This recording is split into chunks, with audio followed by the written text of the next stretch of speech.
Ok, buenos días, bienvenidas, bienvenidos, bienvenides a una nueva sesión del Seminario de Historia Internacional. Hoy, en nuestra sesión, vamos a hablar sobre México y la Organización Internacional del Trabajo, el régimen posrevolucionario en el plano multilateral de entreguerras, que es un texto que nos presentó el doctor Fabián Herrera León, y contaremos con los comentarios de la doctora Laura Gabriela Caruso. Después de un diálogo entre ambos, vamos a abrir la sesión para que quien quiera pueda comentar, hacer preguntas, etcétera. Por favor, anímense, nos encanta tener un diálogo abierto. Presento ahora a ambos, voy a leer unas semblanzas cortas que hicieron favor de enviarme. El doctor Fabián Herrera León es doctor en Historia por el Colegio de México. Ha sido distinguido con el Premio Genaro Estrada de la Secretaría de Relaciones Exteriores en 2006 y 2011, así como con el Premio de Investigación de la Academia Mexicana de Ciencias en 2016. Es profesor e investigador del Instituto de Investigaciones Históricas de la Universidad Michoacana de San Nicolás de Hidalgo y es miembro del Sistema Nacional de Investigadoras e Investigadores con el nivel 2. Por su parte, la doctora Laura Gabriela Caruso es doctora en Historia por la UBA, docente adjunta de la Escuela Interdisciplinaria de Altos Estudios Social, UNSAM, donde dirige el programa de doctorado en Historia actualmente, y es miembro del Núcleo de Historia Social y Cultural del Mundo del Trabajo. Investigadora del CONICET, secretaria del AHLIS y coordinadora de la red Río y Tal. Estudios OIT y América Latina, junto con Andrés Tadnaro, Victoria Basualdo y Norberto Ferreras. Sin más, Fabián, te doy la palabra y muchas gracias a ambos por haber aceptado la invitación a este seminario. Al contrario, Itzel, muchísimas gracias a ti como integrante del Seminario de Historia Internacional y a los colegas que aprecio y conozco que están relacionados con el mismo. Para mí, pues fue un honor recibir tu invitación, que sé que viene respaldada por Vani, por Gerardo, por David y pues otros más que se han integrado para darle continuidad a este trabajo, pues que tiene como propósito, conozco un seminario porque tú y yo tenemos uno, revisar, mirar, ¿no? Poner a prueba, en cierto modo, pues los resultados de investigación que como historiadores interesados en temas internacionales, pues vamos resolviendo, vamos trabajando y haciendo públicos. Entonces, entiendo este ejercicio como, pues nada, un diálogo, eh, la- un ejercicio que me permite o que me va a permitir pues conocer opiniones, ¿no? Sobre el trabajo y resolver algunas dudas para después enriquecer y mejorar el texto.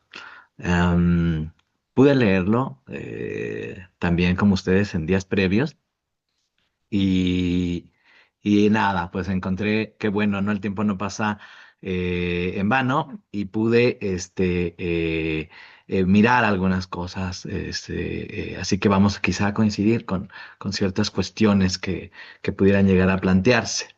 Pero ahora quiero hablarles de las motivaciones y de cómo y por qué fue concebido este trabajo. Este trabajo tiene que ver con un trabajo de investigación previo que pude emprender en el periodo de la pandemia. Entonces, en estos 2 añitos de encierro, em, me dediqué finalmente a llevar mi atención, conducir mi investigación a la organización ligada, a la organización social más importante, ligada a la Sociedad de Naciones. Además, la única que le sobrevivió, pues, ¿no? Que sobrevivió a la guerra y que no fue, digamos, trastocada. Hay una continuidad de la OIT histórica que no tuvieron los organismos que la acompañaron o del sistema de organizaciones de la que fue parte. Y curiosamente había sido principio de las indagaciones para entender cómo ocurre la relación de México con la Sociedad de Naciones, que había sido el tema grande en el cual me había metido desde la licenciatura hasta el doctorado. Entonces, sobre esto puede dar testimonio muy bien Daniela Spencer, que está aquí. Y por fortuna está citada en el texto junto con la gran mayoría de ustedes. Este, y por otra parte, bueno, pues en estos años pude atender, pude darme una idea, incursionar ahora sí en el estudio del trabajo de México, en las conferencias del trabajo, ¿sí? Pues las grandes ocasiones anuales o extraordinarias que llegan a tener este tipo de organismos multilaterales. Y nada, pues siempre ha sido muy atractivo y Laura lo sabe muy bien, la doctora Caruso, estas conferencias, sobre todo porque hubo conferencias americanas, pues. Hubo tres, ¿no? Por lo menos en este periodo, entre guerras y el final de la Segunda Guerra Mundial, pues hubo conferencias americanas y esto ha sido pues muy atractivo para los internacionalistas, los historiadores, pues hemos volteado a ver pues con curiosidad el tema general, ¿no? De los países latinoamericanos y la OIT o estos organismos. ¿Por qué nos llama la atención? Porque no se habían estudiado tampoco. Entonces existen muy pocas referencias. La bibliografía, la historiografía, pues tiene una data, la que tiene que ver con América Latina, usted ya lo leía en el texto, pues de no más de 20 años, ¿no? Son singulares los estudios previos a esto. Y pues los pienso yo como una generación, somos una generación de historiadores que más o menos andamos en las mismas edades, que pues asumimos pues retos considerables al meternos a trabajar con archivos lejanos, algunos archivos en procesos de digitalización ya concluida en el caso de Sociedad de Naciones, no así en el caso de la OIT, y bueno, pues a armar rompecabezas, a trabajar con fuentes tipo rompecabezas, así se puede entender, en archivos nacionales, ¿no? Próximos, los inmediatos de las cancillerías, los que se visitan por motivo de algún congreso, bueno, en América Latina o en Estados Unidos, y entonces nos van dando algunos puntos de observación, nos permiten esos puntos de observación, hasta que, bueno, pues se complementan en el mejor de los casos con archivos ginebrinos, con archivos tanto de la Sociedad de Naciones a la que perteneció la OIT, como los propios de la OIT. Entonces, en los últimos años la red OIT, que con Estañaro, con Virginia y Laura, pues han concebido, pues creo que vincula a varios historiadores, les digo porque a mí me invitan a veces a algunas de sus reuniones, que hemos venido trabajando y subsanando pues esta ausencia de estudios desde lo nacional, ¿no? Desde esa perspectiva hasta pues los problemas latinoamericanos resueltos o llevados allá a la organización o la atención de la organización en ese tipo de problemas y su involucramiento. Entonces eso son, digamos, nuestras motivaciones han sido motivaciones principales, así en términos muy generales, que también puede ser cuestión de trabajo indígena, puede ser trabajo forzado, puede ser el tema de la trata, pueden ser muchos puntos, digamos, desde los que nos hemos venido a aproximar, pero nos hemos encontrado pues con la misma ausencia, ¿no? de estudios previos. Y bien, este trabajo pretende pues ser un monográfico sobre la relación que estableció México y que se ha mantenido ininterrumpida con la organización pues en la segunda década de su existencia. Obviamente la relación empieza antes con los coqueteos, las miradas, ¿no? Encontradas entre las dos figuras y, y finalmente se convierte o quiere contener, digamos, su atención en una historia política. Quiere también ser, pues, una historia donde se enfatice o se enfoque a México en los debates ginebrinos, a la Revolución Mexicana en los debates ginebrinos, antes de su ingreso en 1931 y posterior, obviamente, a su incorporación. Am, También busca o he buscado pues un observador interesado, ¿no? Contextualizar, dar idea de las complicaciones que tiene México a través eh, de Estados Unidos, puesto que comparten también una condición, que no están vinculados a la organización hasta los años 30, pero sí, digamos, se escuchan, resuena mucho sus ausencias. Por otra parte, pues tienen proyectos este, más avanzados. Estados Unidos tiene un panamericanismo que le está funcionando y el antiimperialismo mexicano, argentino, colombiano, etcétera, quieren darle forma también a iniciativas como más propias, más manejables, con menor éxito. Em, y bien, ese ha sido, digamos, el proceder, revisar las discusiones aprovechando pues una documentación pues reunida en los últimos 15, 20 años, a la cual se van agregando obviamente nueva documentación, se va calibrando todo esto con la historiografía que está, les digo, produciéndose en estos momentos. Es un buen momento para estudiar estos organismos, por tanto. Y nada, mirar la adaptación y provecho en términos muy generales, como tiene que ser luego en un estudio monográfico, pues cuál es el proceso de adaptación mexicano, em, considerando que el régimen por revolucionario va pues bien, en los 30 ya va muy bien encaminado, ¿no? Hacia una estabilización y un control y permanencia, ¿no? Eh, Junto con, pues nada, lo que implica esta esfera o este plano multilateral para esta, pues no solo consolidación, sino también ejecución de algunas de sus promesas, vertidas donde, pues en sus expresiones revolucionarias firmadas, ¿no? Constituciones, ¿no? Hay que darle, eh, hay que darle, digamos, más trasfondo y más garantías a algo que se está plasmando por escrito en una constitución, en un código laboral, en un ejercicio de sindicalismo libre, en apariencia, y pues allí es como un elemento cuajante, ¿no? La OIT, a mi modo de ver, va a ofrecerle esto a los mexicanos y los mexicanos pues, lo van a tomar de muy buen grado, ¿no?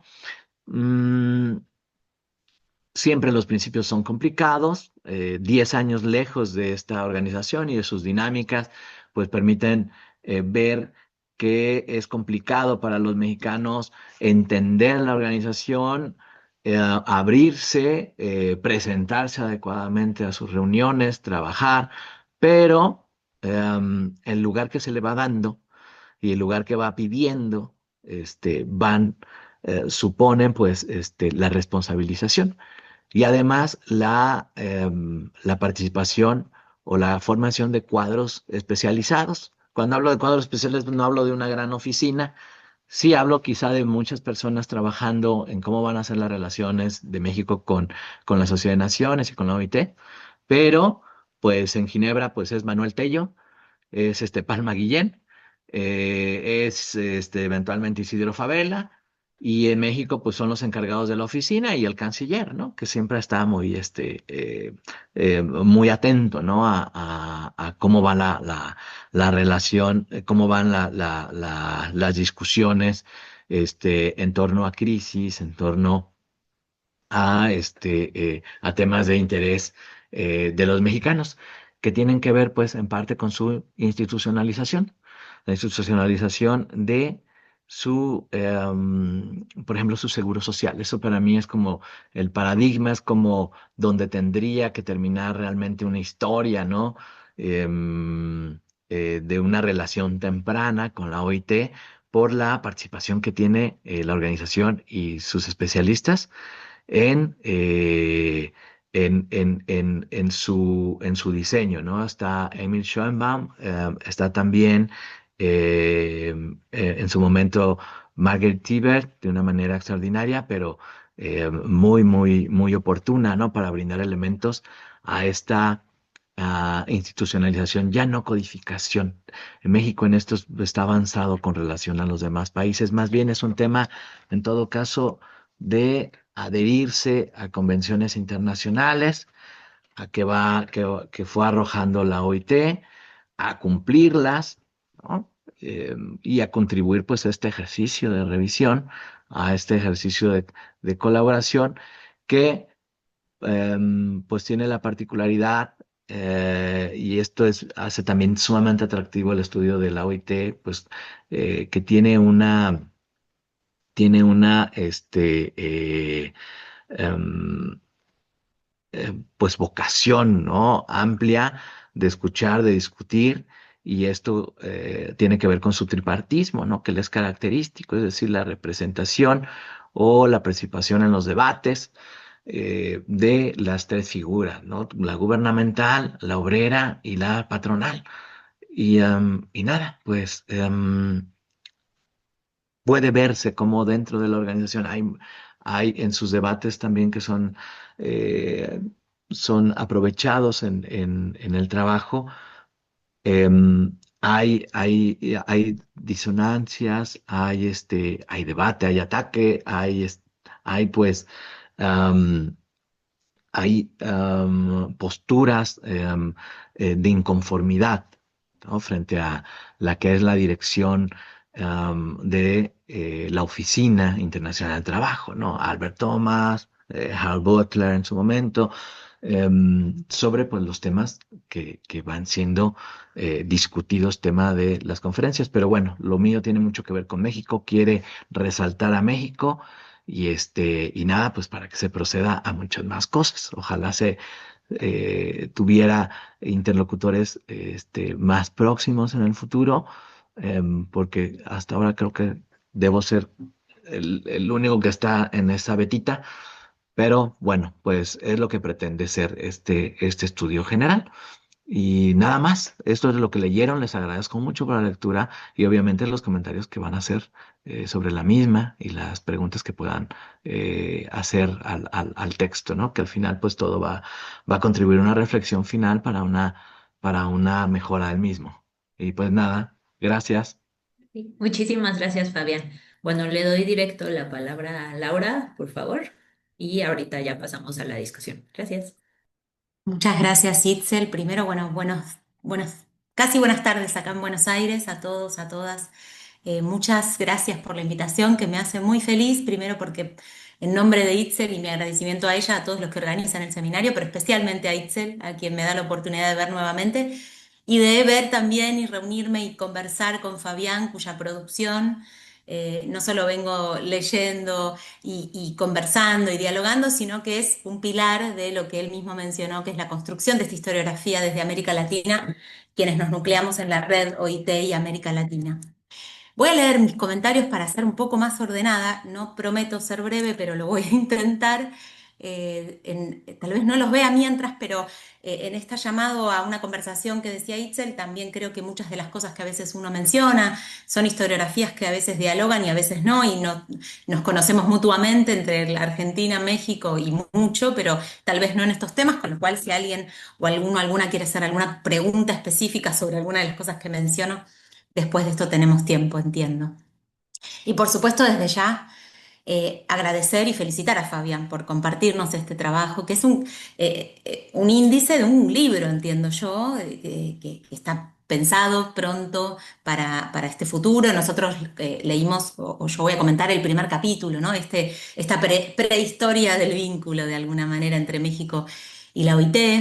Y que también celebro el foco en la OIT precisamente porque hay algo de específico en esta organización, como Fabián decía, ¿no? Su tripartismo, su actualidad, su permanencia, al mismo tiempo su reconfiguración en las distintas etapas. Y que sobre esto, y solo por mencionarlo, ya que Fabián generosamente no lo automenciona, pero sí, él forma parte de la red y estamos por sacar un libro en inglés sobre la historia del siglo XX de la red, del vínculo entre América Latina y la OIT, en Palgrave Macmillan, donde el cual por supuesto Fabián participa. Así que nada, también para promocionar de alguna manera el trabajo que él mismo construye y al cual no podemos no hacer referencia. La historia que Fabián nos comparte en el texto es una historia de una ausencia notable, ¿no? De precisamente ese no lugar del México insurgente en este nuevo orden mundial de posguerra, en esa construcción compleja, no lineal, tensa del vínculo entre México y la OIT.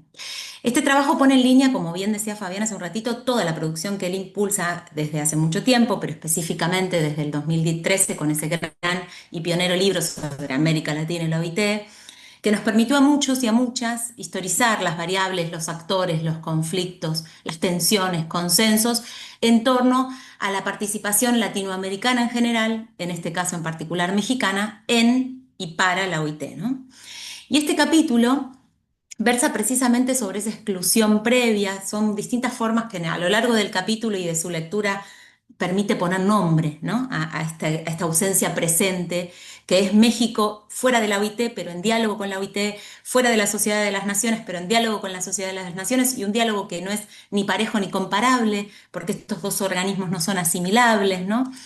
Y que en este organismo laboral, con intenciones de ser global y universal, el régimen postrevolucionario mexicano, el multilateralismo, las relaciones internacionales, permiten a ambos polos, a ambos actores, México y la OIT, retroalimentar, construir conflictivamente consensos y legitimidades, ¿no? Y Fabián nos muestra, nos permite conocer esas tensiones y el discurrir de esa construcción. La investigación reflexiva, exhaustiva, tanto lo comentaba Fabián hace un ratito, en la literatura que él cita, con la que dialoga, en esa prolífica literatura y bibliografía que está, como bien decía, hasta hace muy poco centrada en una mirada desde el norte global, para decirlo de una manera muy breve, aunque es eurocéntrica centralmente, y que en la última década, por decirlo de alguna manera, y desde el trabajo que protagoniza el mismo Fabián y muchos de nosotros, ha creado un propio campo historiográfico desde la perspectiva latinoamericana. Podemos decir en torno a los organismos internacionales en general, pero específicamente en la OIT, y en la particularidad que decíamos tiene la OIT, ¿no? Su permanencia, el ser un ente centenario y el tripartismo. Y el texto tiene y repone, me parece en eso, digo, el texto de este primer capítulo. Después Fabián en el libro nos promete contarnos y queremos leerlo. Un poco el capítulo solo nos lleva a querer leer los otros, ¿no? De cómo se consolida ese vínculo, de quienes protagonizan firmemente la institucionalización del vínculo entre México y la OIT hasta la Segunda Guerra Mundial.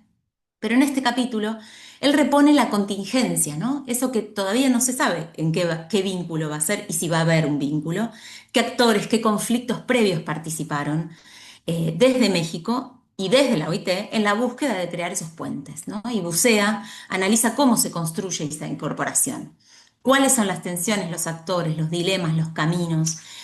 Nos comparte así cómo leer esa ausencia presente de México en la OIT, cómo leer la búsqueda de esa incorporación y sus formas variables, a veces parciales, fortuitas muchas veces, que tienen que ver con presidentes que se cruzan con delegados en reuniones y demás, y que están lejos de ser canales institucionales para crear un acercamiento entre entidades, ¿no? Entre instituciones, sean nacionales o internacionales. Y construye así una mirada, decía, contingente, situada, comprensiva, que aporta este campo del cual él mismo es pilar y que sobre todo subjetiviza a los dos actores, ¿no? Y un poco esto es la construcción de esta mirada latinoamericana. No es México imitando, adaptando o cómo impactan las iniciativas ginebrinas, sino cómo dos sujetos construyen una relación, dos objetos sujetos, ¿no?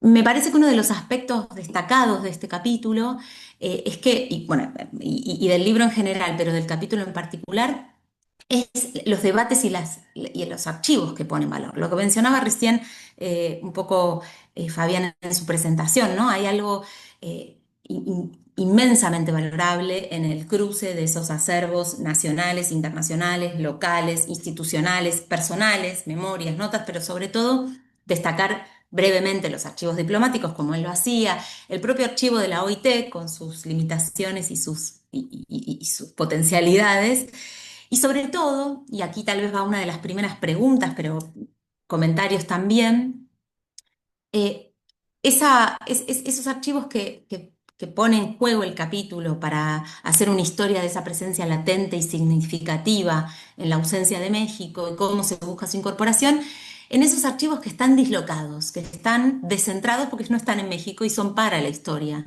de la construcción de ese México posrevolucionario y que son, por ejemplo, los que nombraba recién o el que me interesa que nos cuentes algo más, este archivo de la División de México Affairs, ¿no? En Nueva York. Y que parece una joya para pensar actores, ¿no? Cómo son vistos y reconstruir algunas de las dinámicas no tan formales de esta construcción de un vínculo.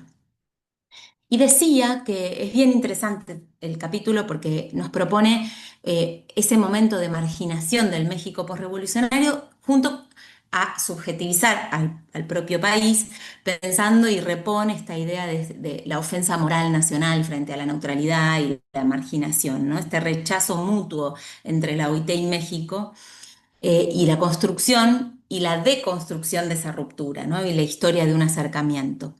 Y es en ese acercamiento y la puesta en valor de la subjetividad de ambos, donde se construye, y acá también me parece algo que merece, vale la pena prestar atención, la idea de la nación moderna mexicana, que en este caso es la idea de la nación moderna postrevolucionaria, ¿no?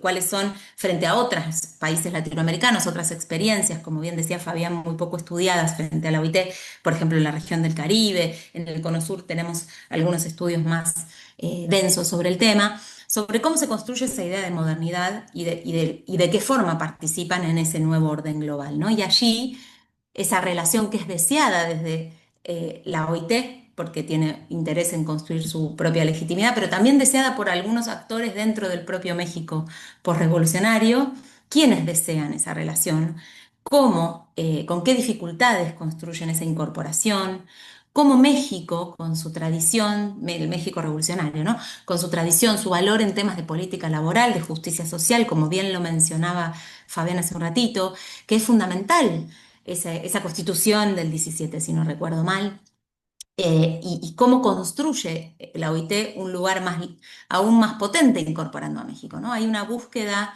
mutua de legitimidades que están puestas en juego en esta década del 20 previa a la incorporación, ¿no? Y cómo el tripartismo y el universalismo, que son los pilares de la OIT, necesitan a México, de alguna manera.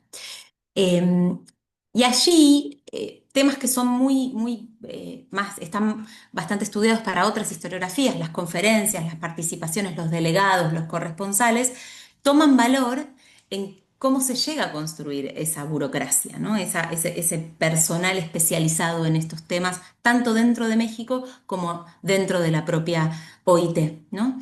El capítulo sí nos permite entonces explorar en profundidad ese mapa de deseos y dificultades de lo que sucede en México para acercarse a la OIT, de lo que sucede en la OIT para acercarse a México.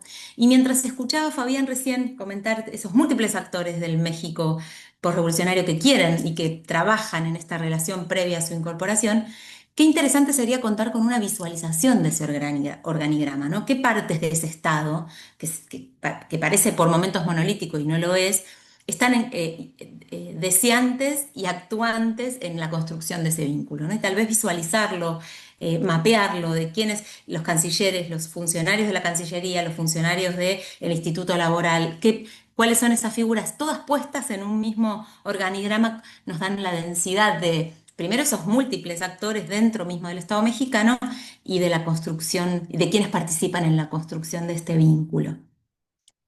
Decía entonces que y vuelvo sobre esto, la idea de la disparidad o el mosaico de la región México, y el capítulo de Fabián nos pone frente a, lo leía y pensaba en esto, ¿no? Desde Argentina, desde el Cono Sur, desde lo que hemos producido para pensar el vínculo América Latina y la OIT, yo trabajo específicamente en la primera posguerra, los años 20 y 30, digo, cuando estábamos hablando de América Latina, ¿de qué estábamos hablando?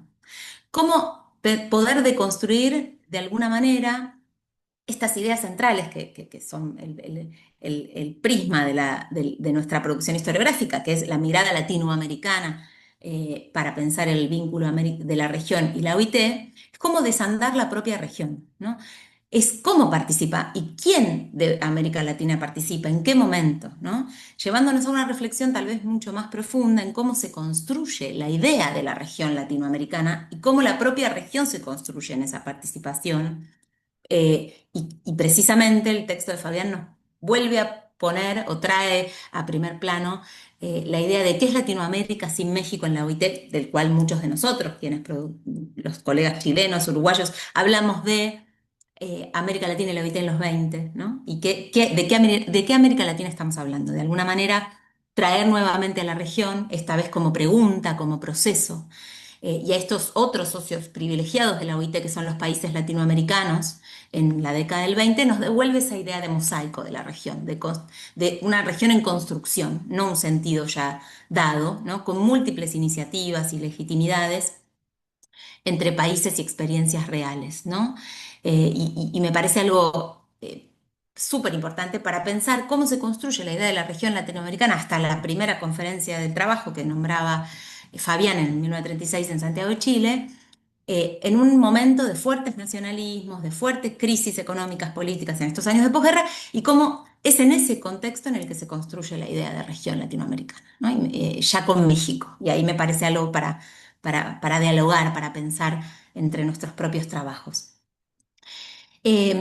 México entonces, ese México ausente pero presente y en una búsqueda permanente, es parte de ese prisma latinoamericano que, decía antes, de alguna manera nos pone frente a un win-win, ¿no? México busca institucionalizar de alguna manera los gobiernos postrevolucionarios y construir legitimidad, y la OIT busca construir una acción y una legitimación global donde América Latina y México es necesario. Entonces, la prolífica producción de estos últimos años que muestra la necesidad de repensar la OIT desde América Latina y desde la región, los casos, los países, las tensiones, es también, ¿no?, la historia de precisamente cómo se construyen mutuamente esas legitimidades.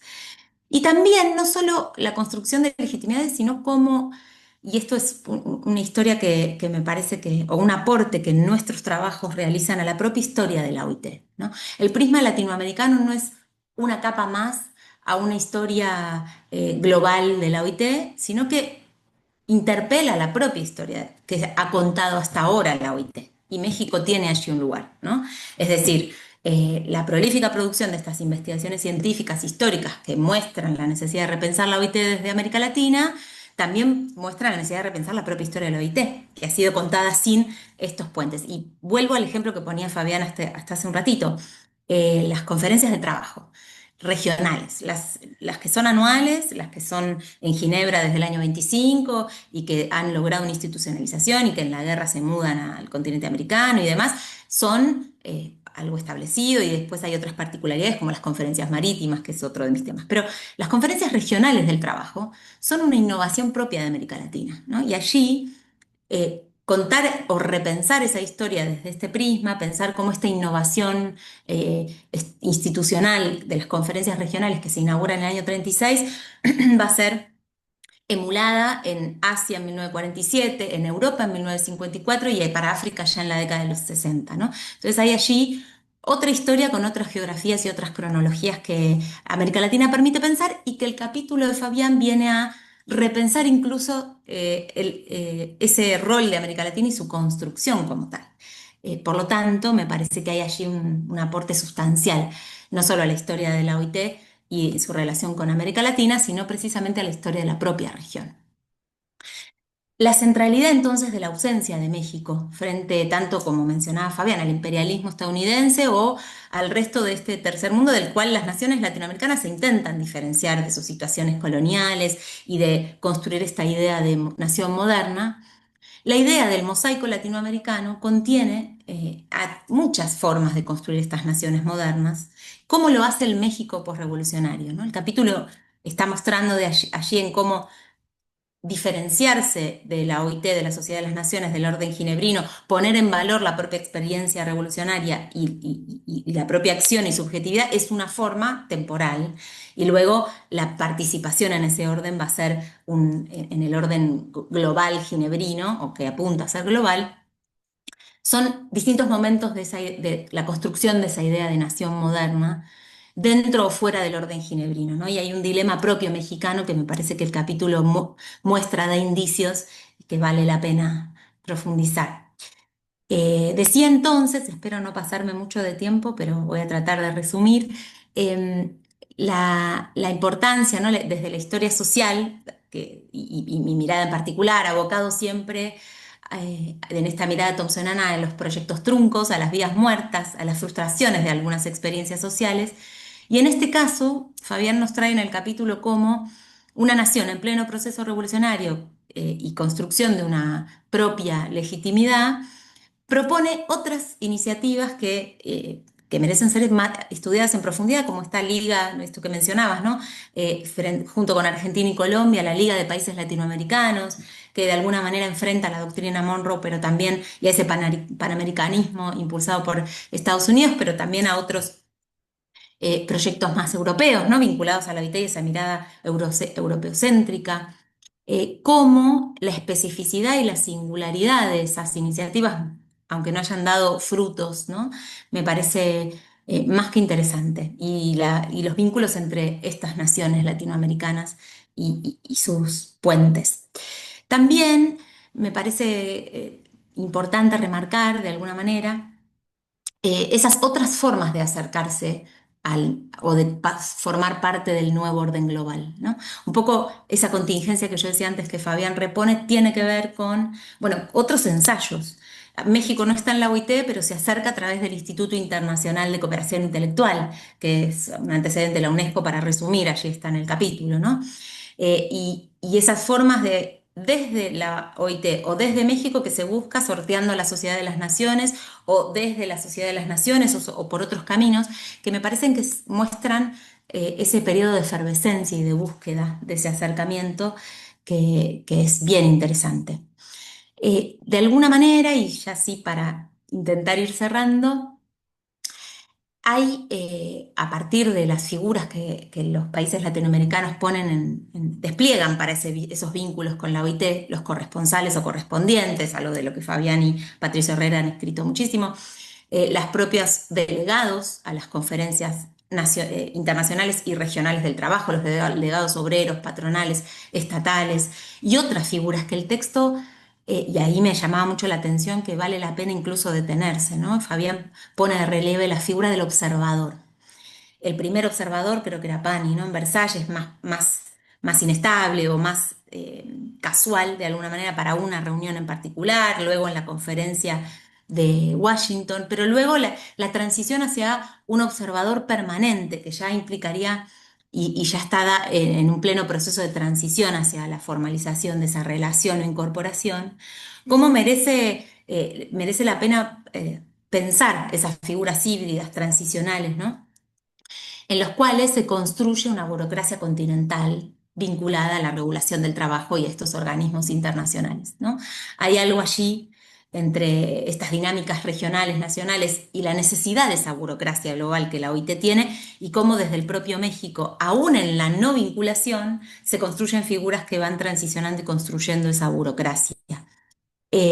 Lo digo porque en el caso argentino, al cual conozco más y hemos estudiado otras figuras que transicionan entre delegados obreros y a delegados gubernamentales que luego van a ser corresponsales, ¿no? Como hay se empieza a construir un grupo que no es todavía, pero va a ser de funcionariado vinculado a la OIT y a las cuestiones laborales, que es bien interesante para pensar en el caso mexicano, ¿no?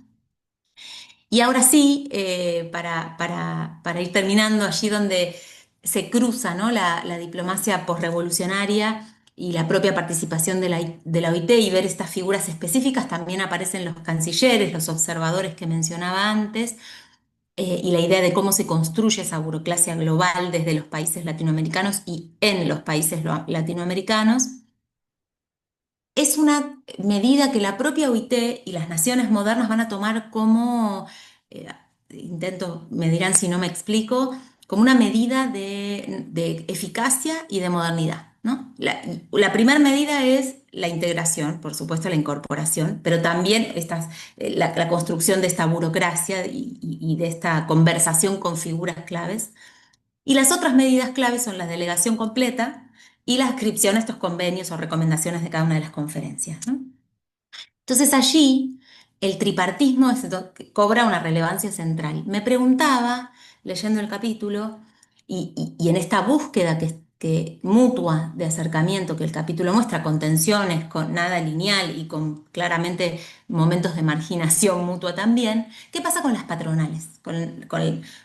Los representantes de los empresarios o de las grandes exportadoras, importadoras, mineras en México, si existe un lobby, si existe un interés en la participación en la OIT y en la Sociedad de las Naciones, cosa que es visible en Argentina, por ejemplo, ¿no? El delegado patronal a las primeras conferencias, que es de Loro Maini, viaja y hace una gira por Europa para consolidar una red incluso atlántica de representantes patronales. Y me parece que hay allí, en todos nuestros estudios, no solo en el capítulo, el gran ausente, ¿no? Que es los representantes patronales, que por supuesto son a veces más esquivos, incluso en sus fuentes, ¿no? También. Y me parece que son centrales para completar ese mapa de cómo se construye y cómo se llega con esas representaciones. Y lo pensaba también en esto que reconstruye en el capítulo Fabián sobre, bueno, cuando creo que es Castro Leal que sopesa cuáles son los beneficios y los costos de esta incorporación en el año 31 por allí, antes de ser reemplazado, si no me confundo.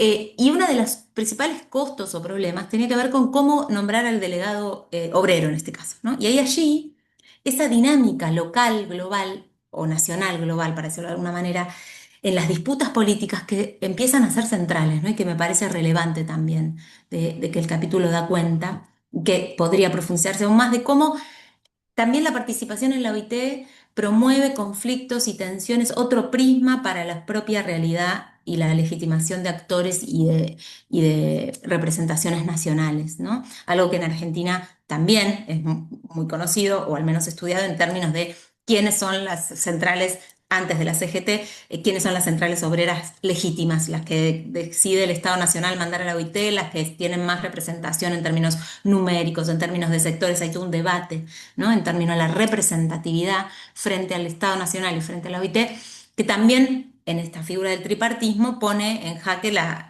representación obrera, ¿no? Que de alguna manera los años que Fabián nos muestra en el capítulo son esos años en donde estos temas están en discusión y donde luego se construye al incorporarse la necesidad de una delegación, ¿no? Bueno, cómo se llega a ese momento y cómo estos tres actores van discurriendo estos años, me parece también algo que vale la pena delinear con un pincel un poco más fino, ¿no? Y ahora sí, para terminar, con el placer de haber podido leer y compartir el trabajo de Fabián y demás, y con todas las producciones que tenemos en común además, me parece que este desencuentro que él nos está contando, con momentos en donde parece aún hostil e imposible ese acercamiento, reponer esa contingencia y el desenlace de esa negociación y reparación moral, entre comillas, o incorporación que finalmente México logra, ¿no? Es una ausencia tan cara para la OIT y para la propia región, en términos de derechos constitucionales, de legitimidad, de la propia presencia regional, que pone en primer plano las voces de las delegaciones obreras, no solamente latinoamericanas, sino también europeas, en el pedido y la necesidad de mencionar esa ausencia, ¿no? De qué hacer con México. Y es así que el prisma mexicano, ¿no? Que es precisamente reconocido dentro de la OIT y por los otros países latinoamericanos como internacionalmente pionero, es central, ¿no? El valor del trabajo de Fabián viene a reponer en la región, en la relación con la OIT, el lugar de México y sus debates, sus conflictos, sus figuras puestas en escena, aún en la ausencia de una relación formal, ¿no? Así que, bueno, espero, no breve, pero clara, y siempre agradecida por la invitación, así que, bueno, gracias y Muchísimas, felicitaciones. muchísimas gracias, Laura. Ha sido de verdad un gusto escuchar a ambos. Les doy, bueno, ahora te doy la palabra a ti, Fabián, para que le puedas contestar lo que gustes a Laura. Luego, Laura, si quieres también decir otra cosa, con todo gusto, y después ya abrimos al público. Gracias. Muchas gracias, Itzel y Laura. Muy agradecido de verdad por tu tiempo de lectura y por haber sido tan generosa con tu juicio sobre el texto. Eh, Laura Caruso es una especialista muy reconocida por quienes estamos cerca de temas que tienen que ver con el multilateralismo ginebrino y desde luego la reconocemos como pues alguien que abandera eh, esta historiografía latinoamericanista y que lo ha hecho muy bien. Ha estado cerca en los últimos años, no solamente de archivos importantes. Me daba risa lo que decía sobre el archivo de la OIT, pero bueno, solamente quienes hemos ido por ahí conocemos o nos hacemos una idea de que quizás sea imposible, ¿no? Que tengamos una digitalización de los archivos, pese a que tienen el recurso quizá y es una institución viva, pero bueno, también ha aproximado a muchos colegas y nos ha mantenido en un diálogo constante y además con resultados, pues quizá que no nos hemos planteado en lo individual y ella ha sido pues quien ha tenido mucho que ver con este proyecto y lo quiero decir porque es justo reconocer, ¿no? Que alguien quiera aportar tanto eh, pues a una historia internacional donde evidentemente la región, los países que la conforman, los países que van cambiando ciertamente gracias a su relación también, o en parte o con la incidencia de estas relaciones o de este eco multilateral, pues terminan en cierto modo definiendo algo quizá más acabado o una región, bueno, pues con sus paradojas, ¿no? Em, pues o resueltas o más marcadas. Y esto, digamos, esa dimensión ciertamente ha formado o es relevante en la comprensión de una historia pues que se pretende global y que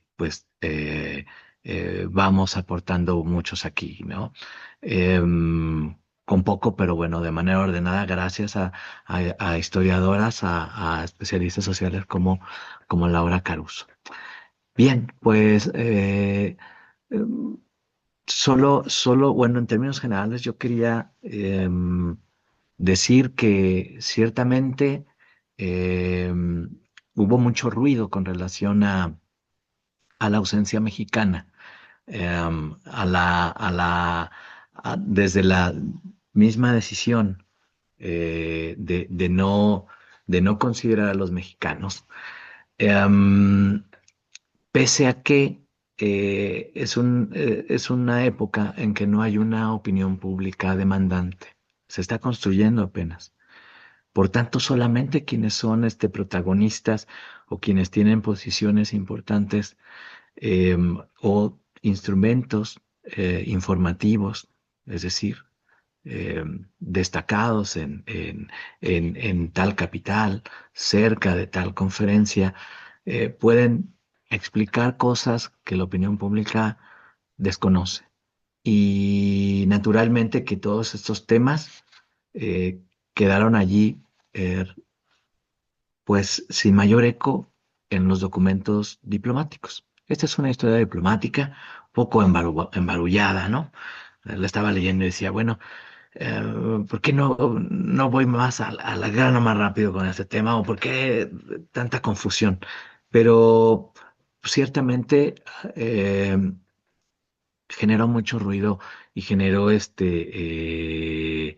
problemas a mediano plazo o debates o críticas, alimentó críticas, pues esta crítica internacional, curiosa además, a veces no son los países latinoamericanos quienes están haciendo un reclamo público, sino son los trabajadores. O luego son también los trabajadores vinculados a la CROM o a la futura CTM los que debatan allá, ¿no? Para favorecer a una central y no a otra, y se van a enfrentar en esto con quienes apuestan, digamos, por una nueva sindicalización u orden sindical en el México revolucionario. En fin, es parte del tripartismo, donde ciertamente pues una voz muy apagada, muy no sé cómo ocurre con América Latina, pero sí ha aparecido la duda en todos los que estamos cerca de estos temas con relación a la industria, ¿no? Y a la representación patronal. Me parece, yo diría que suele resolver sus inquietudes antes de proceder a conformar una delegación, si es que se le toma en cuenta. También en el caso mexicano, pues ahí va a haber una nueva selección empresarial, del mismo modo que se ha relevado el sistema diplomático porfirista, al menos entre las figuras más notables o más representativas, no así, digamos, con gran parte del cuerpo diplomático, que no es muy grande. Así también hay una selección especial de nuevos, digamos, próximos, que también pueden ser emanados de la propia familia revolucionaria, ¿no? Estamos hablando de un proceso de 20, 30 años, entonces puede haber, como suelen hacer los políticos, nuevos empresarios también. De modo que la selección de archivos, creo que con este tipo de temas, pues siempre va a ser una selección muy caprichosa. Yo he querido, pues, precisar muy bien un observador. En este caso, el que más me ofrecía fue Estados Unidos. Em, y tuve fortuna de encontrarme allá, pues, con un fondo poco aprovechado, con pues una evidencias de un espionaje bueno, de un espionaje bien hecho, ¿no? Que al final las cancillerías pues disponen de más o menos recursos para hacer este ejercicio. Y Estados Unidos disponía de recursos puesto que tenía problemas importantes con México y tenía problemas importantes con los empresarios dentro, inversionistas en México. Entonces tenía que mirar muy bien para dónde se estaban haciendo las cosas y cómo se estaba procediendo.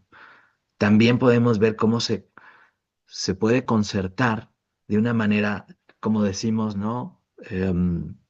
Diplomática, de una manera un tanto indirecta o hipócrita, en términos más vulgares, ese frenar el tema mexicano, ¿no? Y vemos la comisión, ¿no? De las comisiones estas, o digamos, o quienes se van a oponer a que se trate el tema de México, o se infle, bueno, evitar ese inflar también, pues vemos a Canadá, vemos a Gran Bretaña, vemos en silencio de repente a Italia, de rep- y cambian, digamos, también estos roles. Es interesante cómo, pues, los gobiernos también implican, pues, a veces los cambios de postura. En el caso mexicano, pues, eso es lo que lo llevó finalmente a terminar con ese, am, pues, ya regocijo, siento yo que llegaron a sentir los mexicanos de que se les extrañara tanto, ¿no? Y al final ya llegan allí y se quieren ir. Entonces es todo así como no es muy lógico a veces lo que he querido historiar acá. Y lo que he querido, digamos, contextualizar de una manera distinta entre entre el conocimiento que tienen en privado las cancillerías y para complementar el debate público, el debate, digamos, de las conferencias que está en las actas transcrito, pero que ha sido obviamente consensuado previamente en los ejercicios de toma de decisiones, en los ejercicios privados, en los consensos de cómo se va a comportar la delegación nacional allá, y de cuándo se va a hacer la cargada frente a un tema o no. Eso no aparece pues en las actas formales de las conferencias, aunque sí alcanzan, digamos,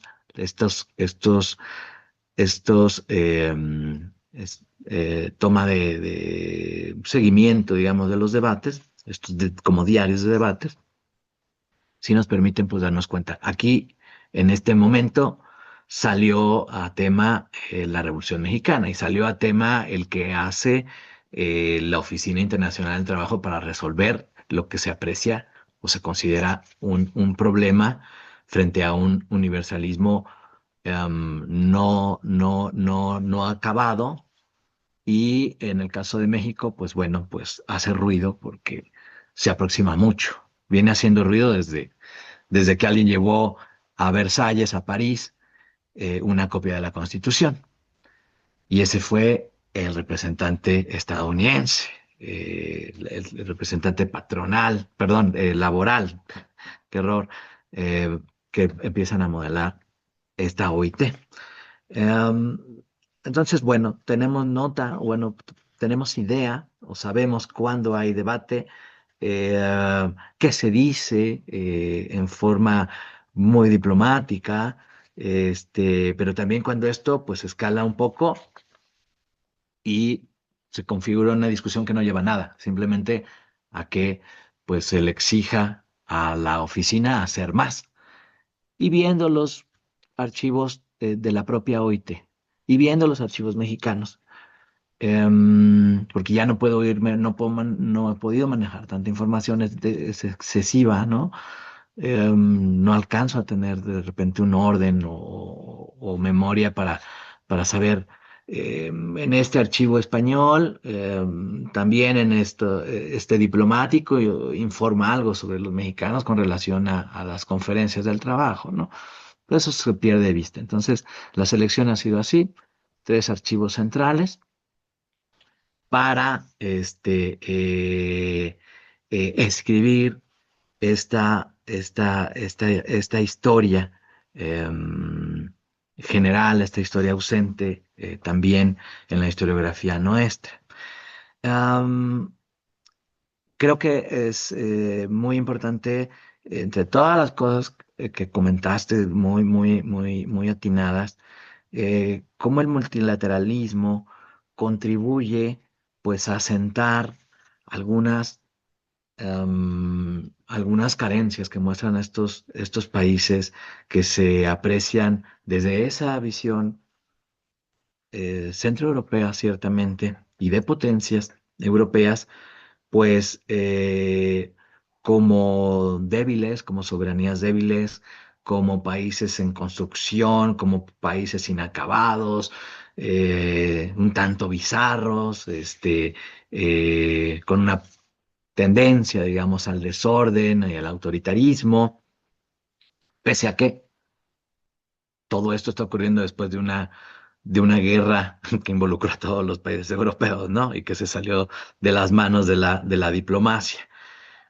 Y América Latina em, tiene ocasiones en que el multilateralismo la sienta en una misma banca y ya, si toman distancia entre ellos, pues son ocasiones diplomáticas, se tomará con mucha, con mucha delicadeza, sin romper tampoco esa, am, pues, ocasión que se ha presentado, de que los han sentado juntos y de que, diría Thomas Fisher, por una cuestión tan sencilla como que comparten una cultura latinoamericana y un idioma, ¿no?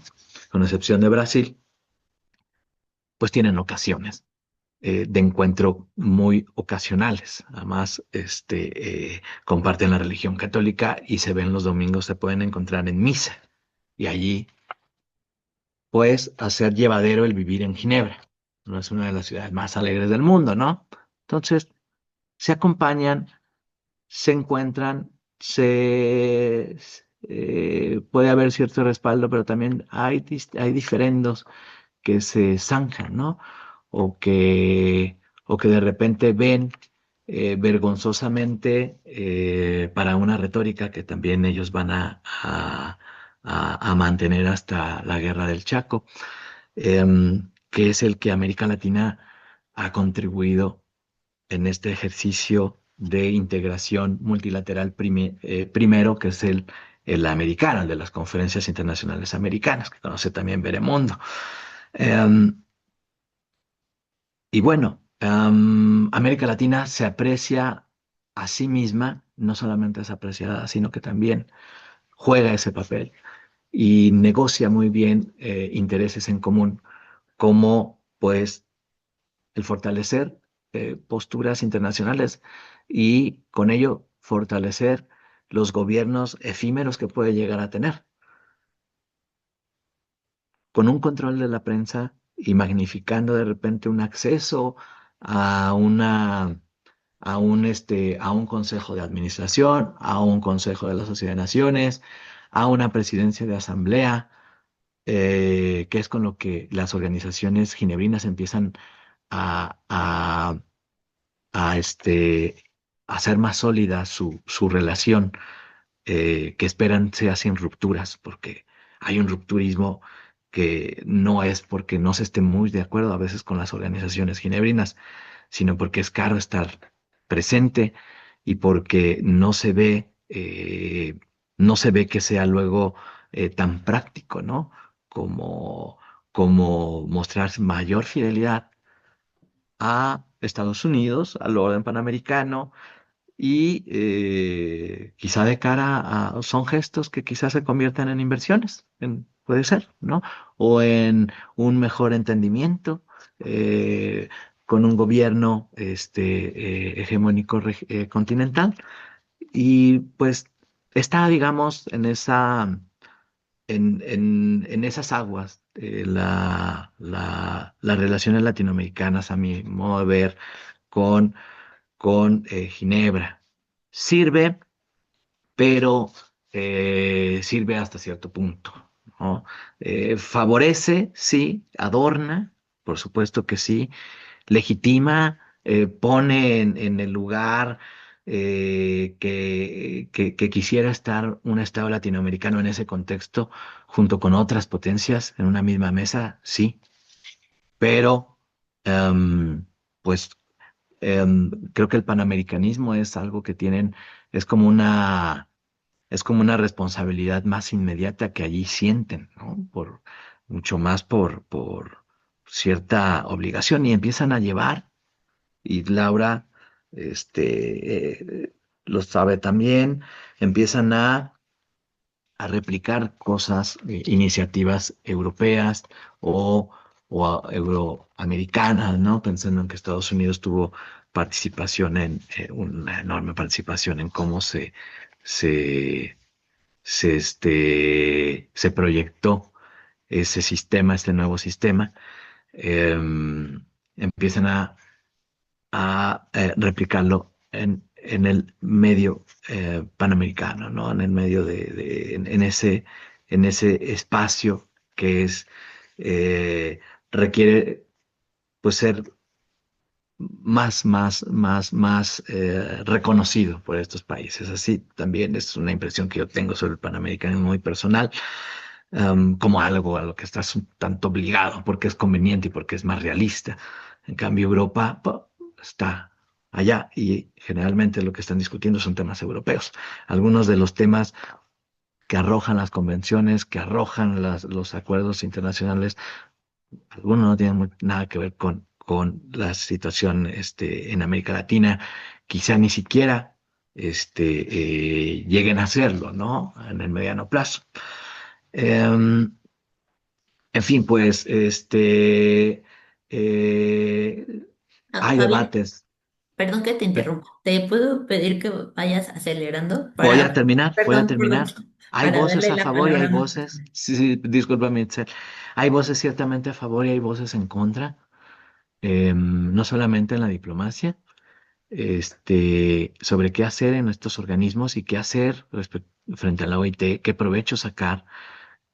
Cierto, me parece que se va construyendo ese, esa, ese grupo de especialistas que pueden entender y especializarse y finalmente interactuar, ¿sí? Para eso han ayudado mucho los correspondientes, las corresponsalías de las dos organizaciones a hacer más presente, eh, más provechoso el paradigma o lo que podrían, los servicios que pueden ofrecer estos organismos.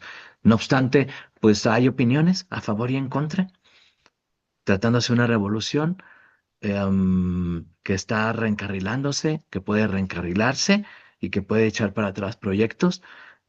Hay quienes abogan porque México se retire de Ginebra y hay quienes, también es un tema generacional, quizá la nueva burocracia por revolucionaria, quienes encuentran pues provechoso permanecer y se van a imponer naturalmente estos segundos, ¿no?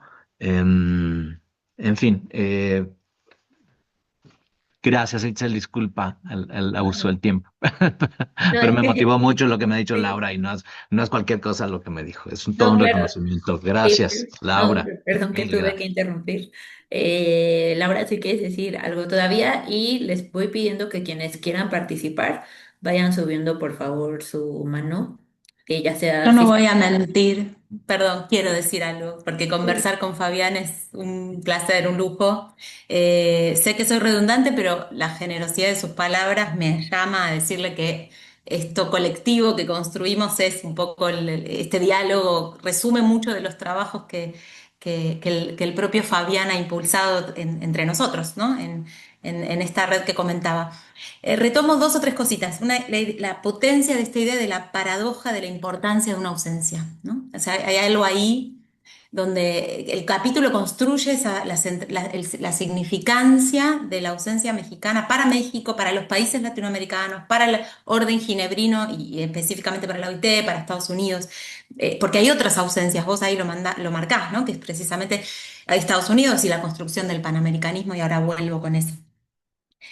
Eh, por otro lado, me parece central, y vos lo conversábamos antes, la idea de este universalismo no acabado, del proyecto universalista de la OIT, la Sociedad de las Naciones la dejamos un poco aparte, forma parte de la estructura, pero la OIT en particular y su potencia y permanencia, y también cómo hay, y conectado, un latinoamericanismo no acabado hasta el ingreso de México, ¿no? La idea de la región latinoamericana y digo desde nuestras propias producciones, y reiterándome, y la centralidad de América Latina para la OIT, hasta la década del 30 eso no sucede, ¿no? O sea, no hay una región como tal, vista desde allá o vista desde aquí.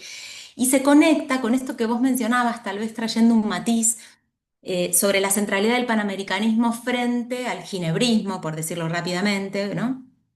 En estos años de entreguerras y matizar la importancia de la región para la OIT.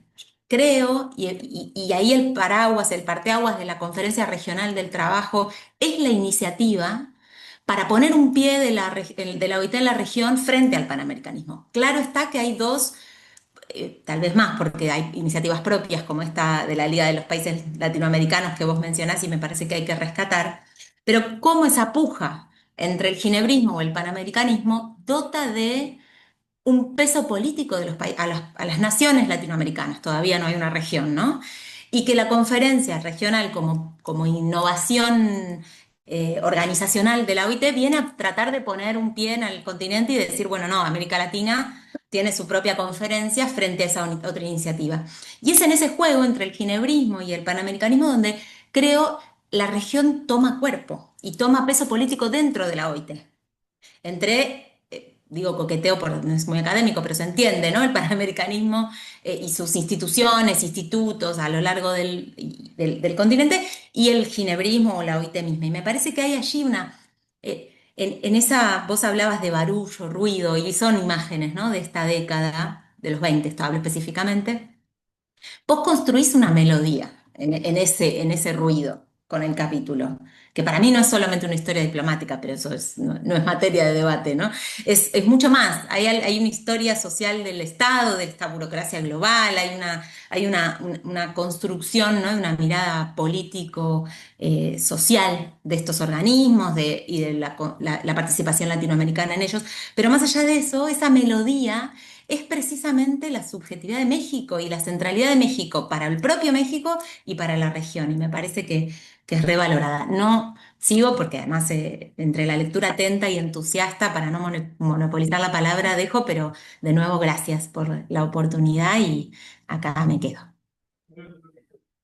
Muchísimas gracias, ha sido de verdad un placer escucharles como especialistas. Le voy a dar la palabra a Gorka, que ya subió la mano y ahorita vamos haciendo más preguntas. Gracias, Gorka. Hola, muchas gracias a todos. Muchas gracias, Fabián, por tu presentación y tu texto. A Laura también.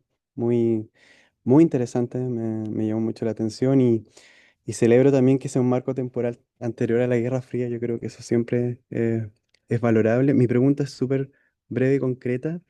Creo que en el documento la representación de México en la OIT es vista como, no sé si un modelo a seguir, pero sí se valoran los avances logrados en la legislación social y laboral tras la Revolución Mexicana y bueno, la Constitución de 1917, ¿no?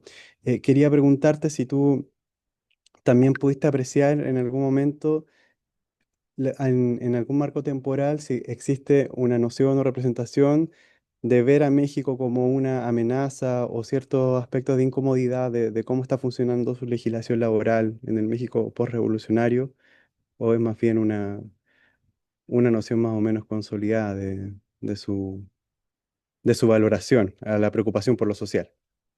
Eso, Muchas gracias. gracias, qué puntual e interesante la cuestión. Yo podría decir, de acuerdo a mi entender, que formó parte más bien estos elementos, Constitución de 1917, principios de política social avanzados, formaron parte como de el discurso puesto en el debate y utilizado, empleado, pues, en primer lugar por los mexicanos, ¿no? Para hacer notar su superioridad pese a y la gravedad también de de la omisión que se comete con ellos,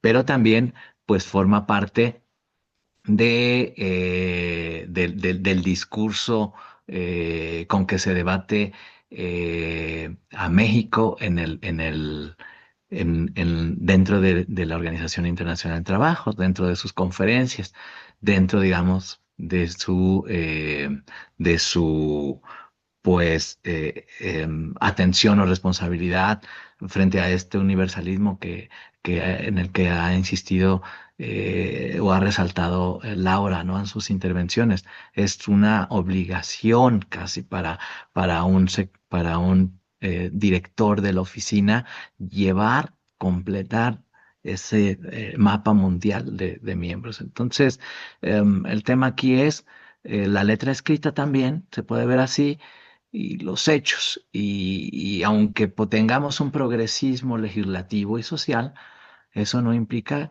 que México esté resolviendo solamente por plasmarlo, pues esos problemas a los que se refiere y haga justicia como dice hacer a su realidad. Lo cierto es de que en esas está y y no, digamos, no concluye de repartir tierra, no concluye de resolver los problemas, las diferencias entre, entre trabajadores y patronales, no resuelve el tener la capacidad de inspección para ver que no se trabaje de noche, que no trabajen menores. Todo esto es este texto escrito, es retórica, es debate, todavía no es realidad. Incluso si nos ponemos a mirar hoy, la presencia en la vida de los mexicanos, de la Ley Federal de Trabajo del 31, con todas sus mejoras, reformas e instituciones, pues no nos va a coincidir con la realidad, ¿no? Lamentablemente. Pero no es un tema, este, no quiero con eso restarle importancia. Simplemente es otra de esas enormes como contradicciones, paradojas. Pues es el tema internacional y es lo que hace la OIT en el presente. Insistir, pues, en la dignidad que debe haber con relación al trabajo, en que se observen las reglas generales, en que pues los países se conduzcan con mayor responsabilidad, ¿no? Pero en fin, creo que eso es lo que yo podría decir. México es más un tema debatible útil, un tema también para hacer política dentro de la OIT, en parte. Este, eh, y también a México le conviene mucho esa imagen, no por completo llevada a la realidad, solamente plasmada. O, en principio ahí va, está en eso. Gracias, Gorka, qué inteligente pregunta, gracias. Gracias, Gorka y Fabián. Le doy la palabra ahora a Gerardo, por favor. Gracias, Itzel. También muchas gracias a Fabián y a Laura por este intercambio tan interesante. Yo estuve leyendo con mucho interés el texto que nos presentaste, Fabián. Y me parece que es realmente una labor bien importante de archivo, muy, muy fuerte. Se nota que hay un trabajo aquí detrás significativo, ¿no? Entonces yo aplaudo esa parte. Ahora, yo vengo de estudios mucho más cercanos al presente, ¿no? Por decir, bueno, ni tanto, ¿no? Ya tienes 50 añitos.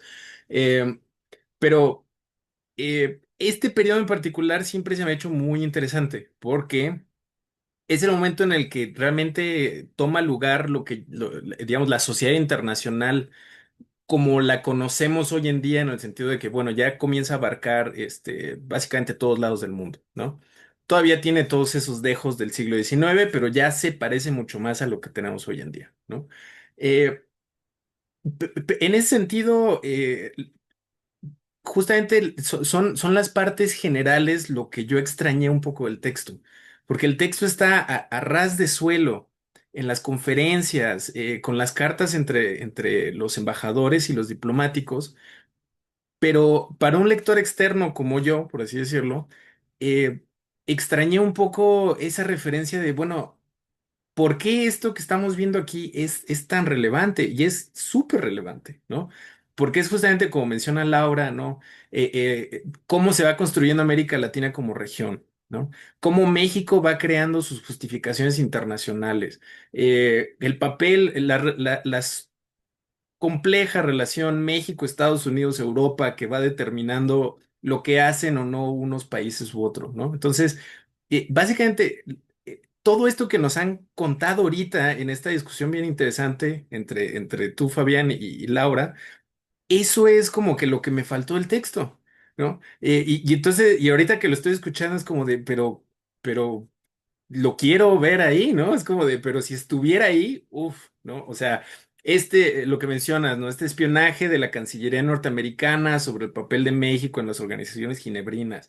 O sea, todo este entramado que es como lo de atrás, ¿no? El backroom y al mismo tiempo el ensamblaje general donde esto entra eh, como que sí lo extrañé en el texto, ¿no? Entonces, y si hay oportunidad todavía de incluirlo, la verdad yo sugeriría mucho presentarlo, ¿no? Muchas gracias, Gerardo, por bueno, por ser tan transparente con el comentario. Sí, ceguera de taller y quizá falta de tiempo y un poco de ansiedad por avanzar o ir a donde quieres, porque otros colegas con quienes pues es el primer diálogo que estás llevando, pues ya conocen, digamos, el tema general y en gran parte tiene que ver eso con las omisiones, ¿no? Algunos trabajos previos, no solamente de Laura o míos, también de Itzel, de la red OIT América Latina, que se refirió. Pues bueno, pues ya damos por sentadas muchas cosas y sí, ciertamente se comete pues también una omisión para el lector interesado. Creo que esto es subsanable, que hay muchas cosas que aprovechando, digamos, este ejercicio, a mí mismo me quedan claras, pues, ¿no? Después de revisar el texto, empiezo a notar, pues, algunas cosas que me gustaría atender. Y he tomado nota hasta ahora de los comentarios, pues estos, ¿no? Los que son así, más, más, no solo útiles, también muy sinceros como el tuyo. Entonces, gracias, Gerardo. Tomo nota. Muchas gracias, Gerardo y Fabián. Ahora le doy la palabra a Ana Sofía y después que le contestes a Ana Sofía, leeré los comentarios, preguntas de Cecilia que están en el chat. Ana Sofía, por favor. Gracias, Itzel. Gracias, Fabián. Gracias, Laura, por participar en el seminario. Nos ha dado mucho gusto escucharlos. Yo quería hacerte tres preguntas, Fabián. La primera, un poco siguiendo con los comentarios de Laura, quería pedirte, y bueno, esto que dice Gerardo, que es un poco un llamado a quizás entrarle a la dimensión más analítica del asunto, es que quería, pues sí, pedirte si nos podrías adelantar algo sobre lo que estás concluyendo de por qué el caso de México es particularmente relevante para pensar los primeros años de la OIT. Por lo que alcanzo a ver, pues es un caso como muy revelador de los, digamos, las posibilidades y límites del espíritu este reformista, ¿no? Como progresista, pero no revolucionario de la institución, ¿no? Y te lo quería preguntar explícitamente. La segunda pregunta es sobre el tripartismo, que creo que efectivamente, pues sí, permite alianzas en el ámbito internacional que otras instancias multilaterales no permiten, ¿no? Notablemente estas que mencionas sobre obreros, como con ciertos países del sur global, por decirles de algún modo. Y quería preguntarte, pues, ¿qué tan estables son estas alianzas en el periodo que estudias? ¿Hasta dónde has alcanzado a ver, ¿no? Y un poco de qué depende esa estabilidad. Y finalmente, en una nota más como metodológica, me interesó mucho esto que dijiste sobre cómo, pues sí, sobre estos hallazgos que te parecen no lógicos, ¿no? Creo que en la historia diplomática hay mucho de eso, y a veces es muy difícil explicarlos, ¿no? Si uno no tiene como las fuentes de lo que ocurre tras bambalinas. Tú tienes muchas de esas fuentes, pero supongo que habrá momentos, o sea, casos para los que no. Y quería preguntarte, pues, ¿cómo resuelves tú ese problema de lo no lógico, ¿no? Lo explicitas, o sea, casi metodológica y narrativamente, incluso lo explicitas, lo planchas, lo ignoras. ¿Qué haces un poco con el asunto? Esas tres. Mil gracias de nuevo por la ponencia y por los comentarios. Muchas gracias a ti, Ana Sofía, también muy puntual y a mi ver muy inteligentes los planteamientos. Ah, pues pienso que el tema mexicano desde París se hizo importante, ¿no? Y ya era importante porque era una revolución. Y no fue tanto el caso de otros países, que podría verse desde Europa o podría verse desde esa mesa de negociaciones para una paz internacional y edificación de un sistema hecho por los vencedores para los vencidos, en primer lugar. Eh, Nicaragua, ¿no? Los países centroamericanos en una condición también inestable. No lo, no es el caso de un golpe de Estado común, regular, ¿no? Ocasional, sino que pues estamos hablando de una revolución que ya tiene pues un eco internacional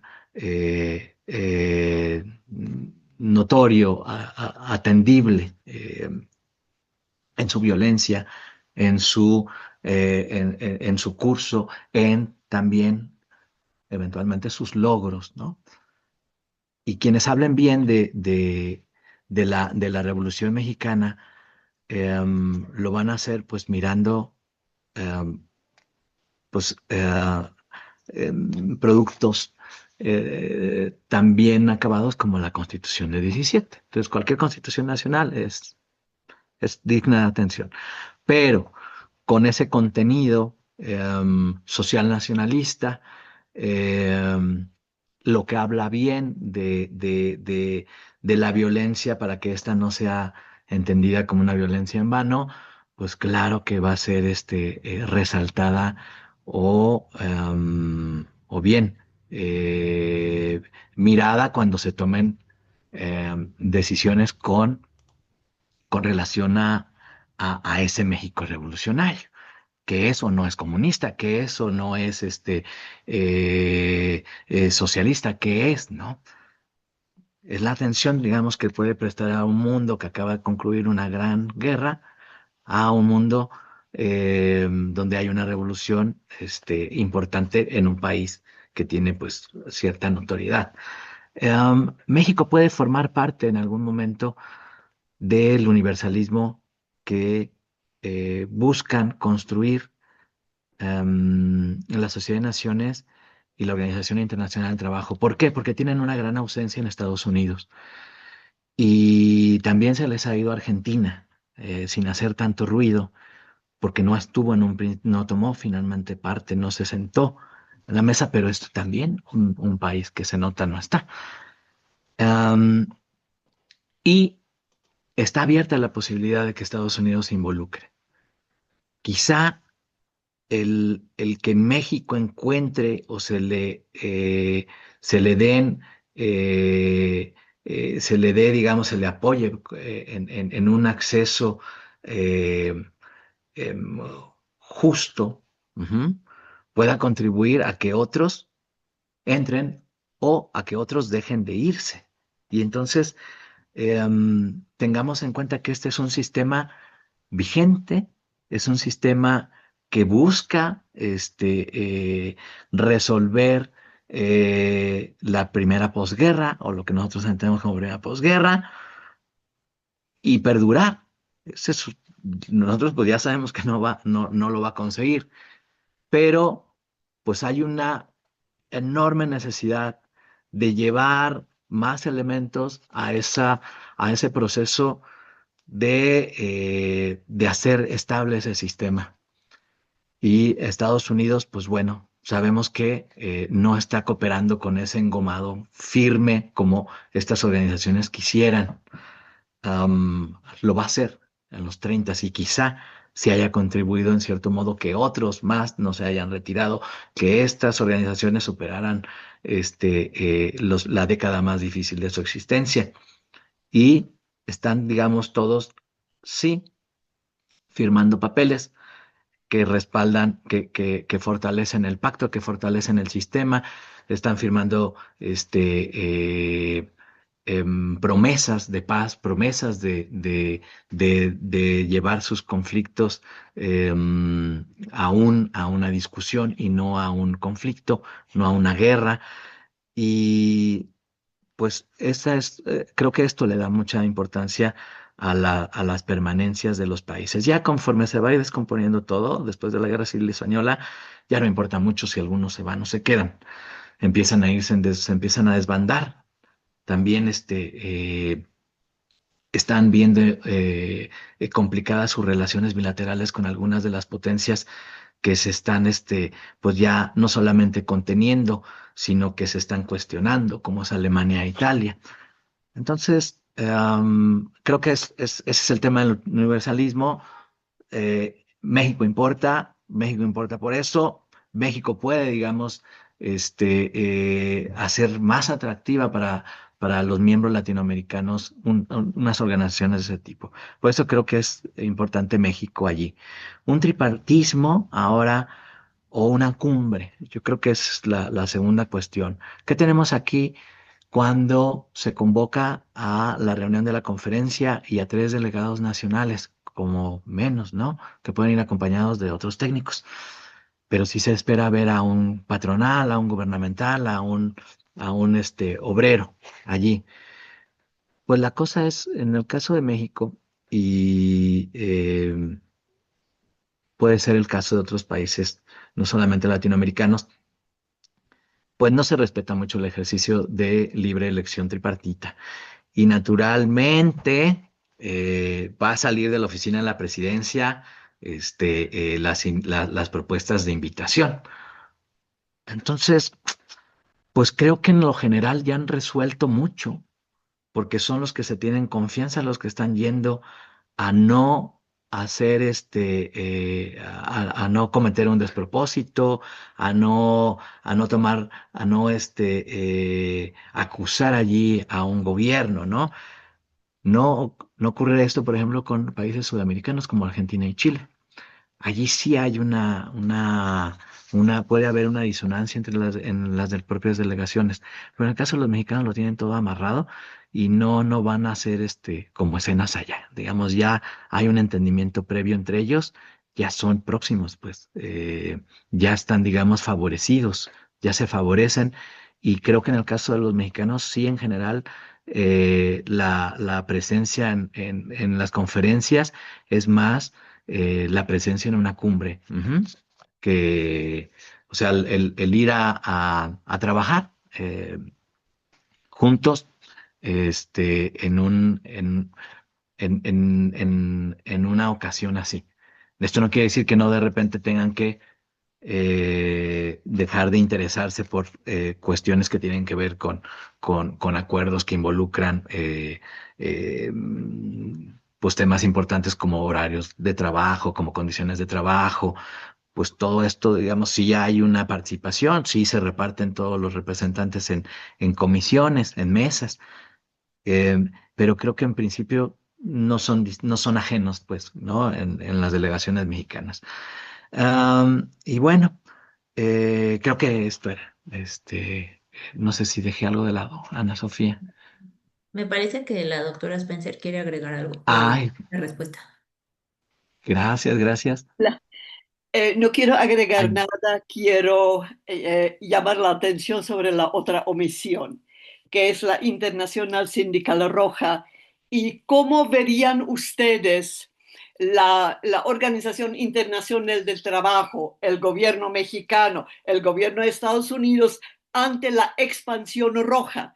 No la mencionas, acabas de mencionar Italia y Alemania, pero creo que la Unión Soviética está ahí como un factor que todos los que trabajan en la Organización Internacional del Trabajo tomaron en cuenta. Y aquí estaba mi querido Lombardo Toledano, quien promovía, quien se movía entre la internacional, entre la OIT y la Internacional Sindical Roja, y México es un país de contradicciones. Y yo quisiera que atendieran, si pueden, esa preocupación. Gracias. muchas gracias, Daniela. Pues es una muy difícil y creo que todavía está en estudio, ¿no? Pero al menos mi impresión es que no obstante el discurso y no obstante los personajes, México es muy realista en su comportamiento internacional y opta por esta organización reformista, porque es donde tiene pues un juego posible y no en los proyectos que quizá solamente por mostrarse, no lo sé si sea el término correcto, rebelde o amenazante, pudiera tolerar. Pero lo cierto es de que todo esto entra dentro de un pacto de confianza, a mi modo de ver, con la organización de Vicente Lombardo Toledano, pero el propio Vicente Lombardo Toledano sabe muy bien cuáles son las limitaciones y hasta dónde puede ir conducirse de una manera tan suelta, ¿no? Creo que los estudios de Patricio nos muestran muy bien este, esa, esa dimensión de lo otro, ¿no? De cómo sería una alineación internacional comunista y cómo son las relaciones y quiénes vienen y quiénes actúan también en este centro, ¿no? De espionaje enorme que siempre se convierte en México.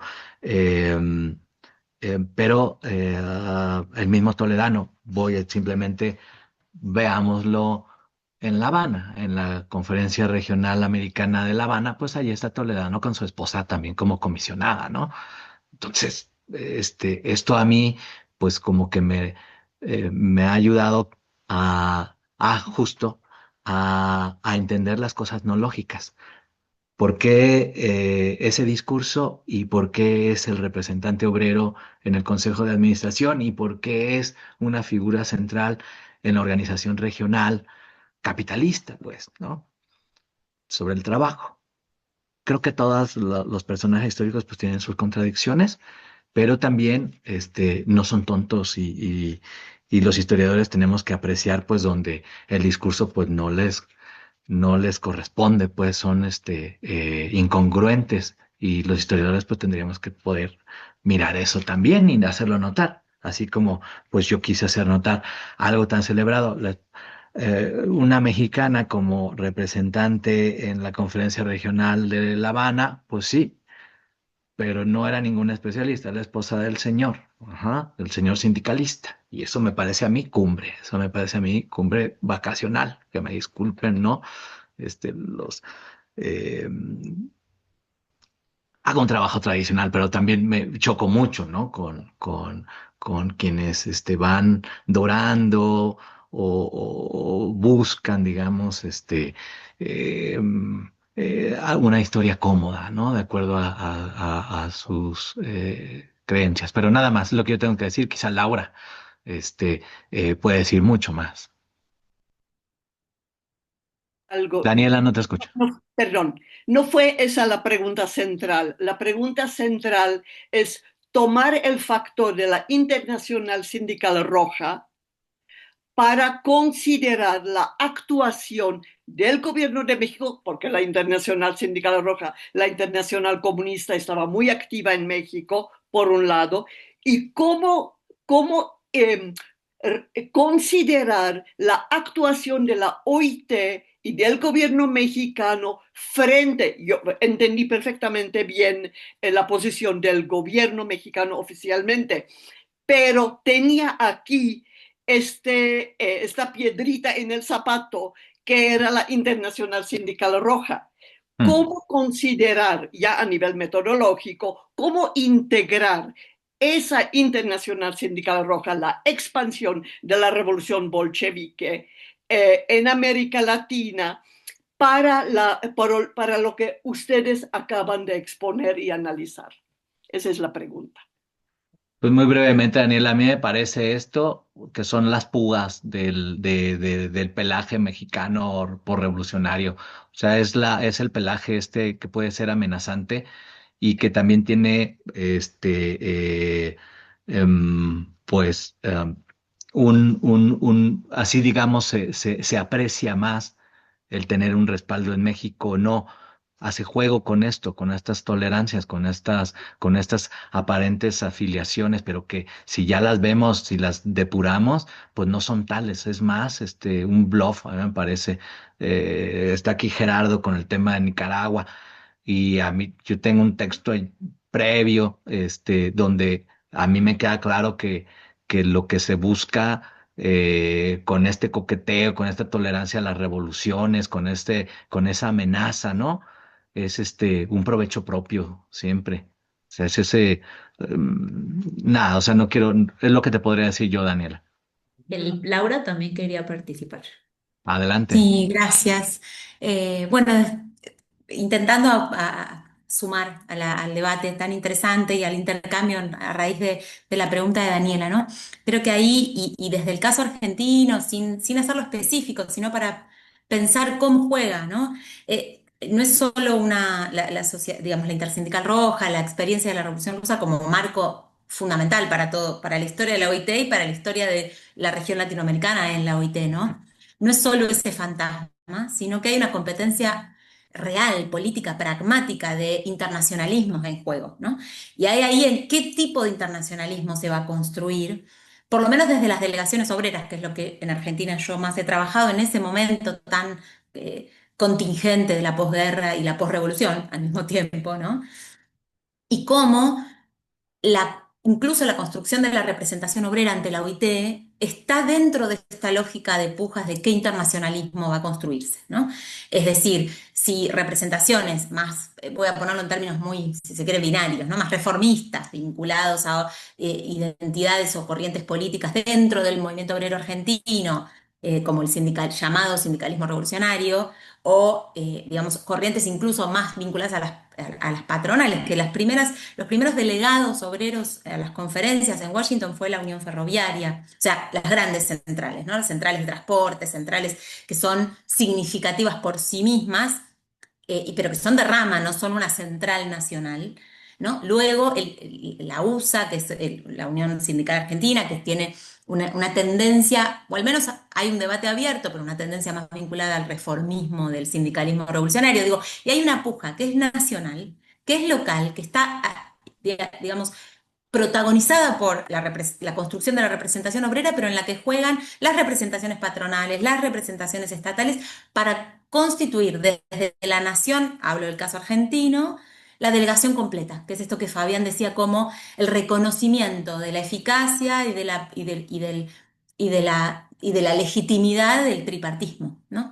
Que las naciones latinoamericanas también miden su participación y su modernidad desde ahí. Entonces, esa puja de internacionalismos está dada en este momento al interior mismo de cada delegación y de cada nación, sobre todo en la representación obrera, por supuesto, pero que está mediada por las negociaciones y por las tensiones con la representación estatal y la patronal, ¿no? Y ahí hay una puja permanente. Yo comentaba en mi comentario al principio, y ya terminó, esta gira del delegado argentino patronal, que es Del Oromaini, que no es cualquier personaje nuevo en nuestra historia, en la historia de la derecha en la Argentina, pero más allá de eso, luego de la conferencia en Génova en el año 20, hace una gira por España, Italia, Alemania, Francia, intentando reconstruir y generar puentes con las patronales y ver cómo construyen representatividad esas otras patronales, pensando en la internacional obrera, comunista, en cómo los patrones tienen la necesidad de construir una solidaridad también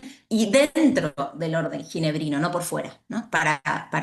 Bueno, no sé si aporte mucho, pero hay allí en disputa varios internacionalismos que me parece que tienen, va a lo que Daniela preguntaba. Muchísimas gracias, Laura. Ya casi vamos a tener que ir cerrando. Entonces, Fabián, te voy a leer las preguntas de Cecilia, que no las puede hacer en voz alta por problemas técnicos. Gerardo, ¿quieres agregar algo a lo que estábamos diciendo? Ah, ok, entonces hago te planteo las de Cecilia, luego le doy la palabra a Gerardo. Yo también te lanzo una rapidísima que también va para Laura y ya cerramos. Entonces, pregunta Cecilia.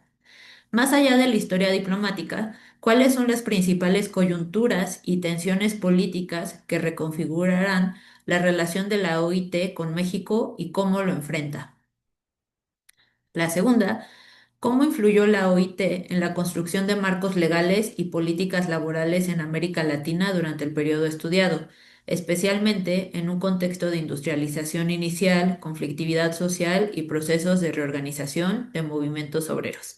Entonces, te doy la palabra, Gerardo, para juntarlas todas, por favor.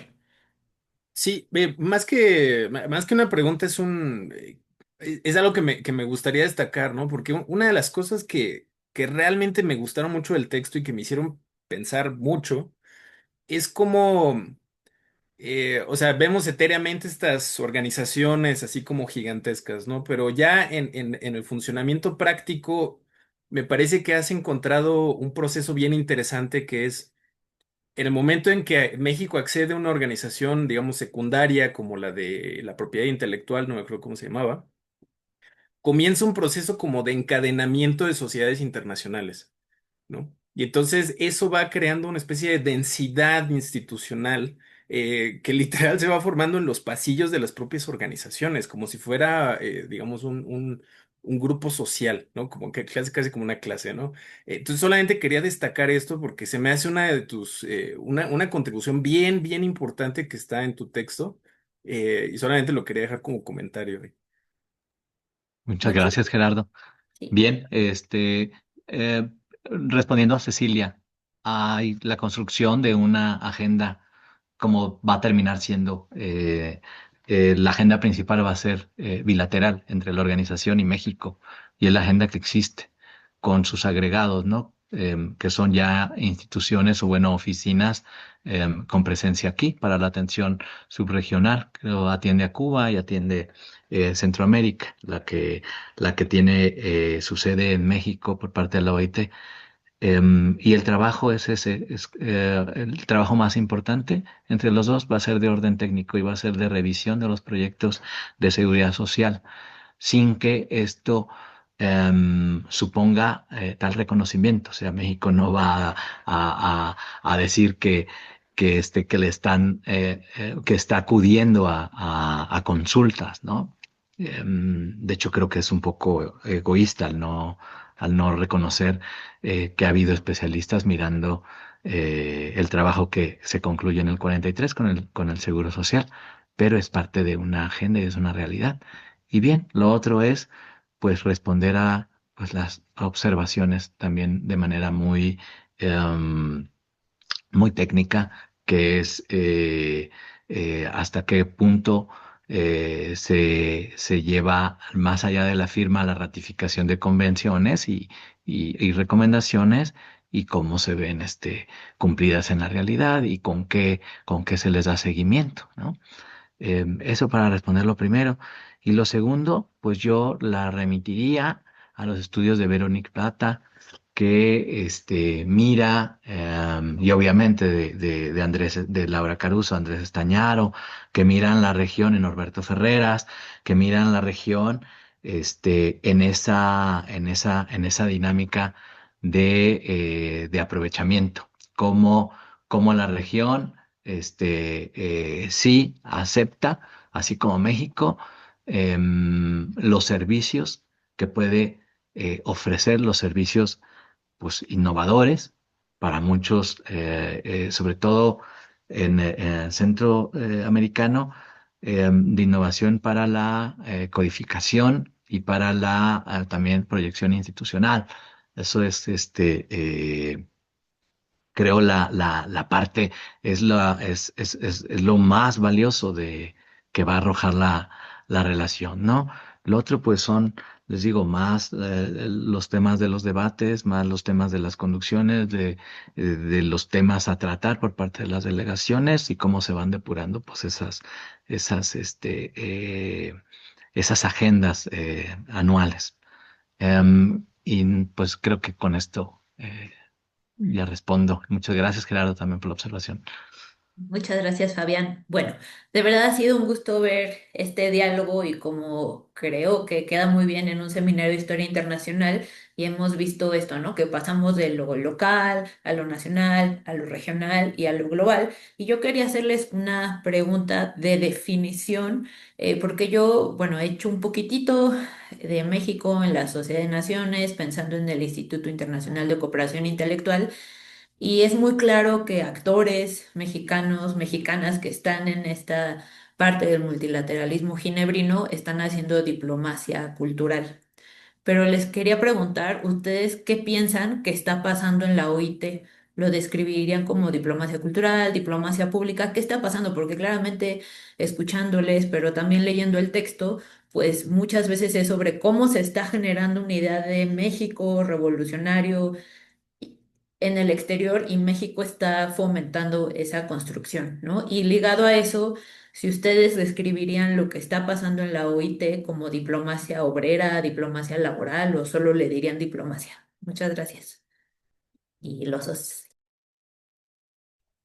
Laura, si quieres tú responder, pero no te quiero aventar primero. O sea, No tengo problema. Creo que no tengo una respuesta tajante. Gracias, Itzel, por la pregunta y por el intercambio a todos, a todas. Em, Creo que si tuviéramos que pensar en que hay una labor internacional de conexión, de construcción de institucionalidad y que es finalmente lo que sucede en la UTEP, una tarea, una práctica diplomática, claramente sería una diplomacia laboral y pública. Sin embargo, en términos porque hay representación allí de los países imaginarios de estas naciones, también de estos actores tripartitos, digo, a mí me sigue haciendo ruido, pero no tengo un basamento teórico metodológico para decirte, yo no hablo de diplomacia cuando hablo de la OIT y sus delegaciones, ¿no? Hablo de política laboral, global, de negociación, de construcción de burocracias estatales, globales y nacionales, y hablo más de una historia político-social, por ponerlo en algún lado, que de diplomacia. No quiere decir así que lo que allí no se hace también es esa práctica. Y aprovecho la pregunta y agradezco para decir dos cosas que me quedaron con ganas de charlar y solo mencionarlas. Fabián en su respuesta hablaba de que por supuesto hay voces que se niegan a participar o a preservar o sostener el vínculo con la OIT y con la Sociedad de las Naciones, pero con la OIT en particular, por el costo de participar, ¿no? Y vuelvo al comentario de Gerardo, la precariedad de esos organismos enormes que parecen internacionales, universales, globales, que no lo son realmente, son la proyección, la búsqueda de eso, y la precariedad de todas las naciones, de sostener esa participación. En el caso argentino, las discusiones de los correspondientes más importantes durante todos los años 20 y 30 que con Andrés Estañaro miramos, son salariales, son si puedo usar el sello de la OIT o no, si me mandan un sello, si necesito papel con membrete. O sea, además de las grandes discusiones de la representación obrera, patronal, es el sello, el membrete y el salario, ¿no? Hay algo ahí muy cotidiano, muy precario. Y lo último, que tenía que ver con otra de las preguntas, esta influencia en la legislación latinoamericana, en la OIT, que es un poco el prisma que intentamos cambiar, ¿no? América Latina adopta, reconfigura, crea, promueve, y depende en qué tema está adelante, atrás, al costado de lo que se está discutiendo, lo que Fabián retomaba, ¿no? El constante intento de los países latinoamericanos de salirse del debate de no somos trabajo no metropolitano, no somos solo trabajo indígena, somos trabajo industrial, tenemos jornada de 8 horas antes que otros países, el caso de Argentina, ¿no? Que además la OIT es la vidriera para construirse como una nación moderna, blanca, desarrollada. Entonces, cómo mostrar esos logros, hay allí un juego de competencias que está lejos a veces de la realidad. La ley y las relaciones laborales están, como bien decía Fabián, lejísimos, ¿no? Pero la construcción de legitimidad de un orden laboral local, la OIT tiene un peso enorme, ¿no? Los códigos de trabajo, las legislaciones que ya existen en otros países y que son tomadas de esos convenios, recomendaciones, potencian los debates locales, nacionales sobre legislaciones, ¿no? Ahí que mirar depende del campo, en lo marítimo es un tema particular y tiene un peso, en lo industrial, en el trabajo agrícola hay como tal vez pensar en campos específicos de discusión, el trabajo indígena, por ejemplo, los programas que se promueven, las visitas que la OIT manda a América Latina, es una agenda de problemas en los que estamos trabajando y que muestra eso, la dificultad de pensar en el impacto, ¿no? Eso, nada más, y mil gracias. Para Muchísimas. complementar lo que dice Laura, y que yo en gran medida comparto bueno, me aprendo, ¿no? A escuchar también su respuesta. Creo que en esta diplomacia que puede tener pues se podría apreciar de distintos modos. Sí tiene mucho de cultural, por supuesto, en el caso de una revolución mucho más, porque lo que está presumiendo es una revolución y es, digamos, la parte dorada o es la imagen por definir que puede ser muy atractiva para la diplomacia, es carta de presentación. Em, el tema de la precariedad es cierto, y no solamente de parte de los participantes, de los socios, de los miembros, sino también de las propias organizaciones. No disponen de mucho. ¿Por qué? Porque todo es caro y están gastando mucho dinero en todas partes. Y no piensen ustedes nada más en la construcción de un edificio o de un palacio, ¿no? Que va a ser el Palacio de las Naciones. Hay temas que tienen que ver con presupuesto ya de la organización. Por ejemplo, el de refugiados es un tema caro a la organización internacional, y también el despliegue de su funcionariado, de sus especialistas, pues a las naciones. Y en este caso creo que es muy ejemplar lo que refería Laura sobre los enviados de la Organización Internacional del Trabajo. Si no es amor al trabajo, de verdad no lo explicas, porque son unos viajes larguísimos que empiezan como giras por Estados Unidos, que son agotadoras, que enferman a estos delegados a la mitad del camino. y que concluyen, pues llegan a veces hasta Chile o llegan hasta Argentina y pasan por todos los países y tienen y exigen una enorme preparación y también pues una estrategia de utilización del presupuesto disponible casi siempre insuficiente. De parte de quienes organizan estas visitas, pero que le dan muchísima presencia a una organización. Allí sí, la prensa siempre responde muy bien a hacer notoria la presencia de actores internacionales, porque también le da relevancia al país, le da relevancia al gobierno en turno, ¿no? Ha venido aquí esta persona, esta figura internacional representativa de una organización internacional. Eso es valioso. Y todo el mundo está sumando, sobre todo América Latina está ciertamente modernizándose, está presentándose quizá como a mediano plazo, si no es que ya lo presumen como potencias industriales, como potencias que no pueden ser disminuidas, vistas como menores, ¿no? Y bueno, esto es así como también parte del contexto que quizá no es tan explícito pues en este tipo de trabajos, pero que sí cabría la pena colocar allí. Y nada más. Sí, Muchísimas gracias. gracias. Bueno, de verdad ha sido un placer escuchar este diálogo entre especialistas de la OIT y gracias por responder nuestras preguntas. Eh, Gracias por participar, gracias al público asistente y solo para avisarles que tendremos una última sesión en este año, el 17 de diciembre, contaremos con la presencia del doctor Carlos Marichal. Ojalá puedan acompañarnos y pues bonita tarde o bonito día donde quiera que estén. Gracias. Muchas gracias, Muchísimas Itzel. Muchas gracias. gracias, Laura, Por favor, Fabián, Daniela. es un Gracias a todos. placer. Muchísimas Gracias, gracias Fabián, por la gracias, Laura. invitación. Un montón. Gracias, Gracias Gerardo. a Bye bye. todos. Chao. Que Chao, anden chao. muy Buenos bien. días, gracias. Bye. Gracias.